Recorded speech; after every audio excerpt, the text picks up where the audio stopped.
Jomon comes to us from Zen Community of Oregon. She is a transmitted teacher, one of the ones in that group, and also from Heart of Wisdom Zen Temple in Portland. She is a longtime Zen practitioner, received transmission a couple of years ago now, I think, is in that process of finding her Dharma voice, her unique Dharma voice that has always been present. She's a psychotherapist, a dragon boat racer, and soon to be firefighter. You'll find out. No, I'll be working with some wildland firefighters in the wintertime. Yeah, thank you, Mushin. What a generous introduction and invitation. It's wonderful to be here and just so refreshing to sit with you today, all of you. Thank you for your practice. What I'd like to talk about tonight is how on earth can we meet this life? How on earth can we meet this life? And I find that lately I am carrying in my heart our recent record-breaking days and nights of heat in the Western United States and Canada, and the fires and smoke of last year and the fire season that is upon us. So here's a poem by Rainer Maria Rilke. Dear darkening ground, you've endured so patiently the walls we've built. Perhaps you'll give the cities one more hour and grant the churches and cloisters too. And those that labor, let their work grip them another 5 hours or 7 before you become forest again and water and widening wilderness. In that hour of inconceivable terror, when you take back your name from all things, just give me a little more time.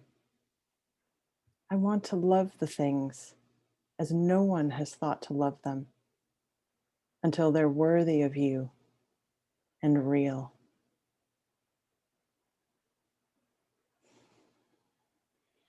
Rilke is speaking to the darkening ground, the dear darkening ground, the earth itself.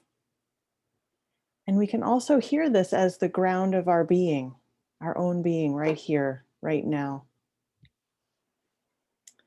So I want to talk about that inconceivable terror of just the earth being the earth, someday without any people. And about this human wish for a little more time, the bargaining with the earth, which is one of the stages of grief, bargaining. Just give me a little more time.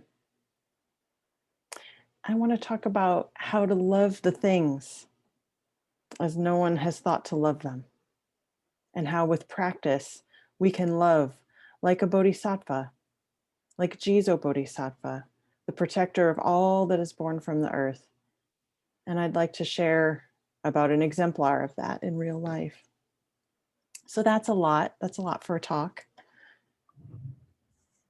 But speaking of this earth and speaking to those of you in Corvallis, I wanted to find out about the land and the traditional homelands, the peoples who had been in the Corvallis area for thousands and thousands of years. And I learned that the traditional homelands of the Marys River or Ampinifu band of Kalapuya are who lived there and who continue to live there, were removed from Western Oregon, and living descendants of these people are part of the Confederated Tribes of Grand Ronde and the Confederated Tribes of the Siletz Indians. So it's important to keep that larger context of humanity and of the earth, where we are. So, how was it for you in those days of record breaking heat and the days after? I think that those days of 109 degrees, 111 degrees, 115 degrees, those days brought something into focus and made something real for many people. And this event hit an existential nerve, showed us a little bit of what we're losing, of the impermanence that's accelerating due to climate change. It's still impermanence, which is simply the way of things. Dogen says, "To what shall I liken the world? Moonlight reflected in dewdrops shaken from a crane's bill. To what shall I liken the world? Moonlight reflected in dewdrops shaken from a crane's bill." So there's impermanence as a concept, and then there's impermanence. So I was plenty disturbed at my flowers that looked like they'd been in an air fryer, and the birds with their open beaks panting in the heat, and the almost 200 people who died in Oregon and Washington alone, and over 700 people who died in British Columbia, the numberless sea creatures that died, the implications of what's ahead. So I seek to meet this and everything with the Dharma. And I trust the teachings to help me meet this life. How can we meet this? How on earth can we meet this? How can we respond? Of all the dangers we face, from climate chaos to nuclear war, none is so great as the deadening of our response. That's what Joanna Macy says. Of all the dangers we face, from climate chaos to nuclear war, none is so great as the deadening of our response. Joanna Macy, who I believe is 93 years old now and still teaching. She is a Rilke translator and scholar, an anti-nuclear activist, a climate activist, a Buddhist practitioner, and teacher of the work that reconnects. So maybe with the overwhelm of so much suffering and how big the problems are, you might feel frozen or numb or want to turn away or become indifferent. Indifference is the near enemy of equanimity. We need equanimity, a sense of composure, an even keel, or we will capsize. But indifference, nihilism, or apathy, that's a turning off, a shutting down, a refusal to meet this life, which is understandable. There might be a fear of what you'll find under there. Part of me wants to just tend to my little terrarium and call it good. There may be climate despair, rage, sadness.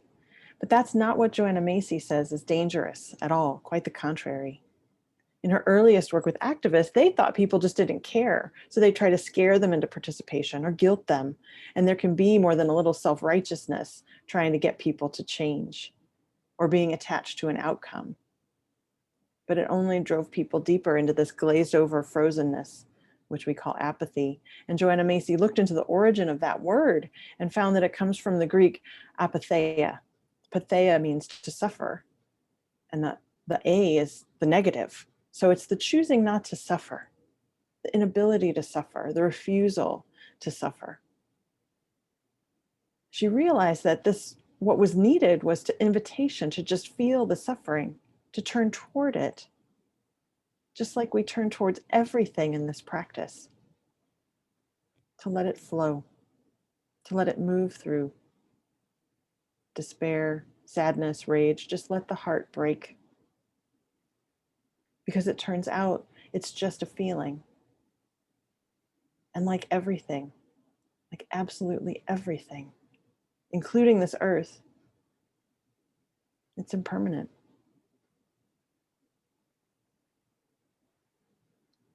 It also turns out, she says, the feelings of sadness, revulsion, grief over what we're doing, that's not neurotic or pathological.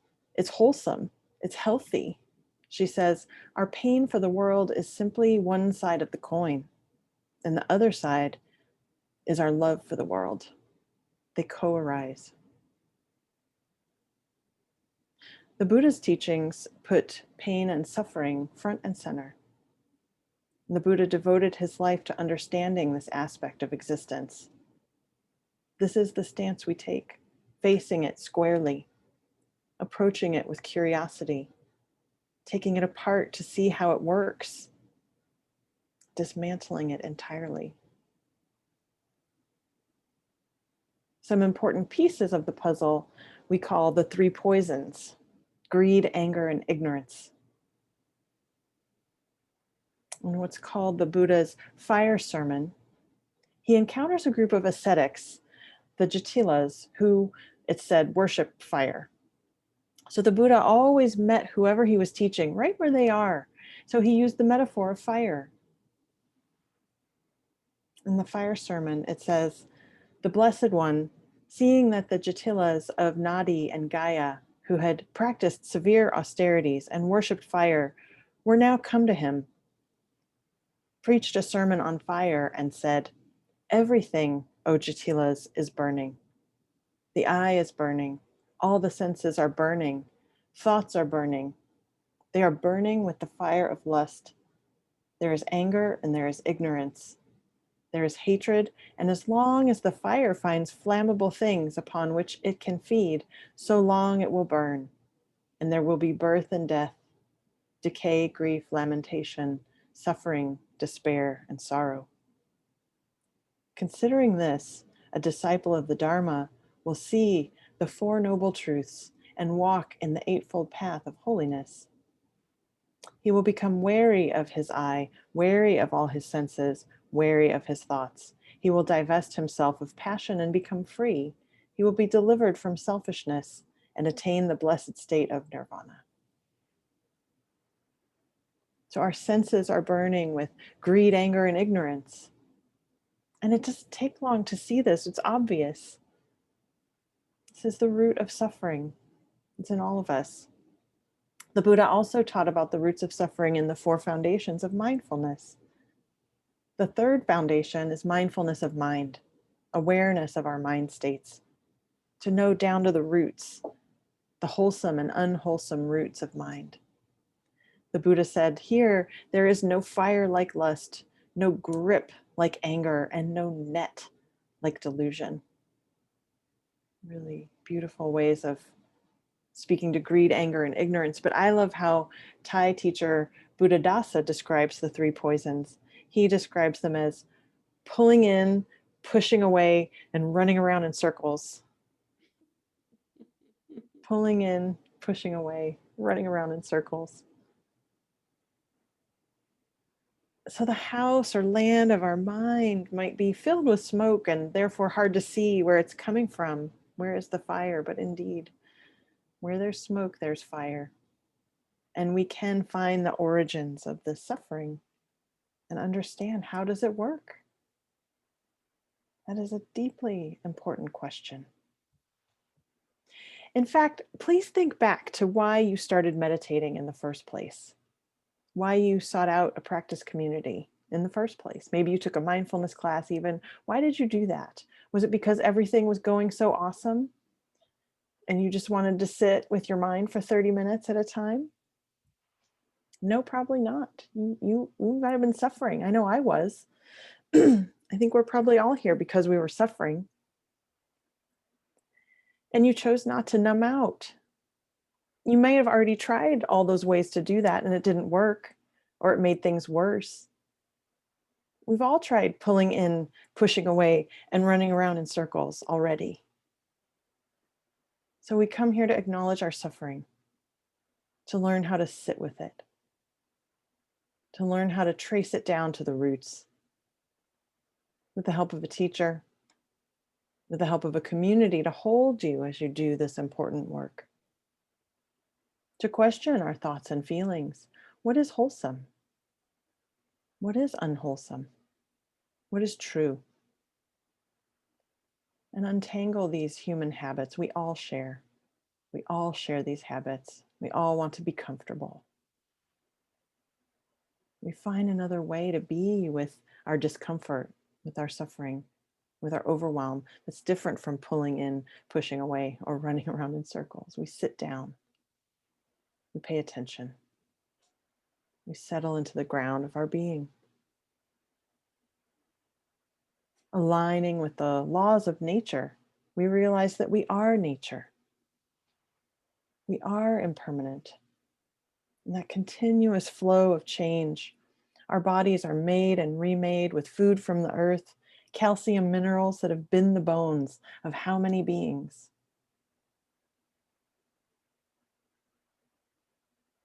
Joanna Macy encourages us to act our age, which is 4 billion years old.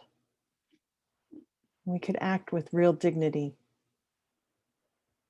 Every cell in our being was birthed in the Big Bang and is coursing around in a lively dance that will continue long after nobody remembers what your voice sounded like, long after nobody remembers what the internet even was. Your voice, your body is a shared breath with the plants all around us, the oxygen in the world and the universe. Nothing is created, nothing is destroyed. It's just dancing, transforming. What is this? What is this? Where does it all go? Back to the ground, back to the darkness. Dear darkening ground, you've endured so patiently the walls we've built. Perhaps you'll give the cities 1 more hour and grant the churches and cloisters too, and those that labor, let their work grip them another 5 hours or 7 before you become forest again and water and widening wilderness in that hour of inconceivable terror when you take back your name from all things. Just give me a little more time. I want to love the things as no one has thought to love them until they're worthy of you and real. When we know who we really are, our true nature, then we can truly embody our practice, embody this deep attention, which is a form of love, and love all the things as no one has thought to love them, like a bodhisattva. So I want to share with you some examples of love like that, love for this earth in the form of living Jizo bodhisattvas, living earth protectors. They are proof that it's possible to act fearlessly from this kind of love. If you're not familiar with these terms, a bodhisattva is a being that is on the path to awakening, but they wait and focus on helping all beings until everyone is awakened. Jizo bodhisattva is a representation of one aspect of this, can be either or no gender. Jizo is what he or she or they is called in Japan, but is also called Kishitagarbha, which means earth womb, and is said to be the protector of all that's born from the earth, and is able to go into the fiery hell realms to help beings. So Jizo Bodhisattva is kind of the patron saint of women, children who have died, travelers, firefighters, and the Bodhisattva of great vows. So when you've acknowledged this life, which may feel like pain or suffering, when you've acknowledged this and all the ways there is stirring and flowing in your heart, in your body, in this body, not separate from the earth, that is also the earth, not separate from anyone, and you allow it to flow, and you see your inherent belonging and how your hands and arms can serve in some way, you become a bodhisattva, you become a jizo. So I've had occasion to learn about wildland firefighters lately. I'll be working with some wildland firefighters this winter in a retreat, and their earth protecting jizo mission into fiery realms I've been learning about. I had some vague understanding of this before, and with the frequency of the fires, knowing, well, someone's going in there to contain them. We hear about that. And I've known a couple people who worked on wildland firefighter crews for a season or a couple seasons, but I didn't know really what it entailed or the kind of commitment and dedication, the risks, the low pay, the lack of workers' comp, or even respiratory protection that exists for the people who hike into the wilderness and dig trenches for 16-hour days, for days at a time, who sleep on the ground, who risk their lives for each other to protect this earth, for love. Some of them parachute in to fight fires. Some of them hike for miles with 60 pounds of gear, including chainsaws carrying around. Some of them fly the planes and the helicopters.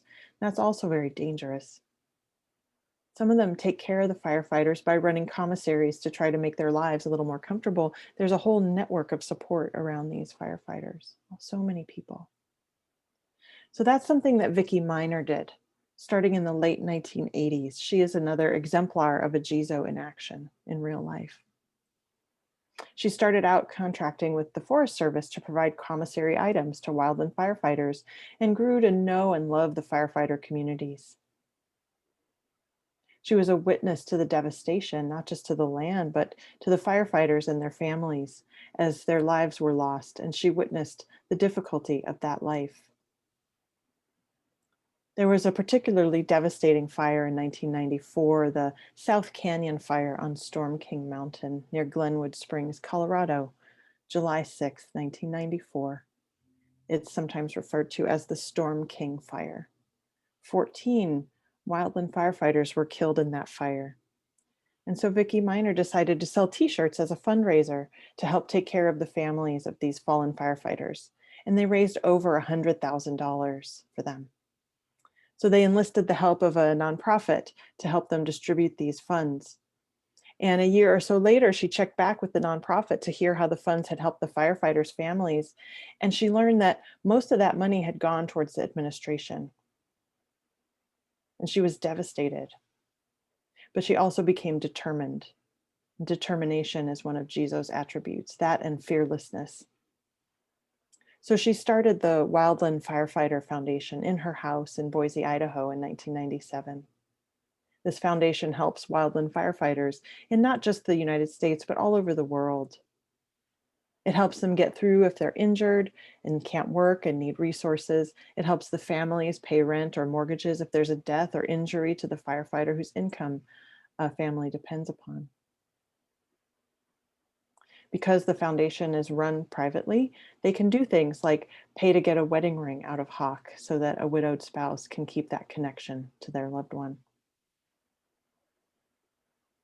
She was also inspired by the Vietnam War Memorial in Washington, D.C., and wanted a place to honor the fallen firefighters, a place to help them acknowledge and heal their losses. So she created that too, the Interagency Wildland Firefighter Monument. And that's in Boise also. Here's just one message from one person the foundation has helped. This is from Ben K.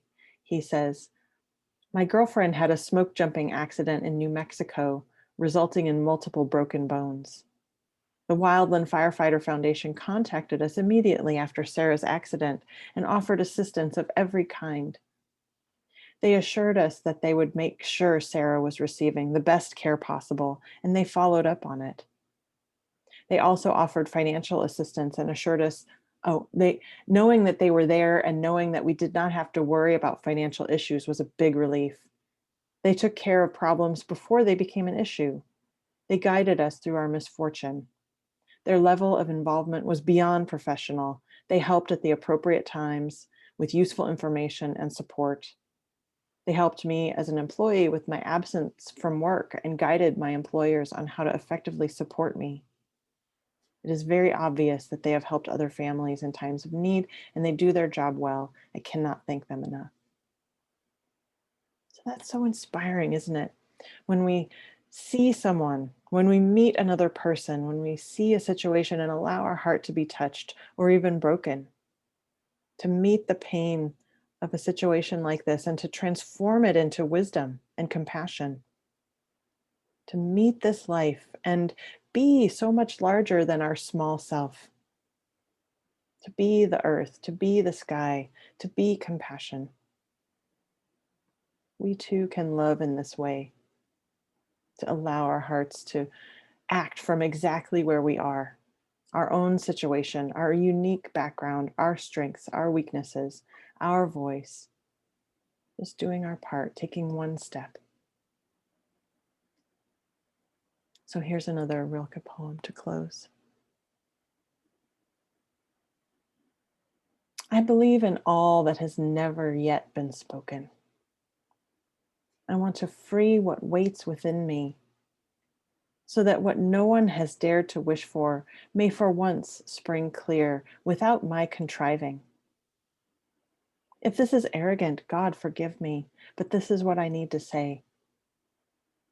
May what I do flow from me like a river, no forcing and no holding back, the way it is with children. Then, in these swelling and ebbing currents, these deepening tides of moving out, returning, I will sing you as no one ever has, streaming through widening channels into the open sea. Thank you.